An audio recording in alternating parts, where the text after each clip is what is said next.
Have you ever said you were in a pickle or told someone to break the ice?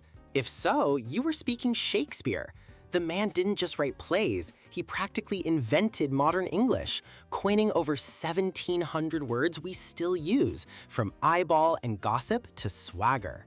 But to understand the writer, you have to understand his world.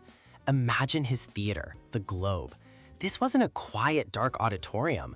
It was an open-air arena, loud and interruptive. For just a penny, poor audience members called groundlings would stand in the pit.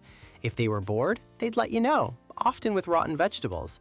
Shakespeare had to grab their attention with action, drama, and dazzling language. With no electricity, plays were held in daylight.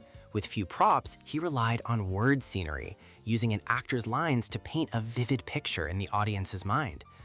This world was also governed by a strict cosmic order called the Great Chain of Being.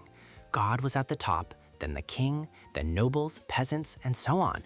To kill a king wasn't just a crime, it was an act against God that would unravel the universe itself, causing storms and madness.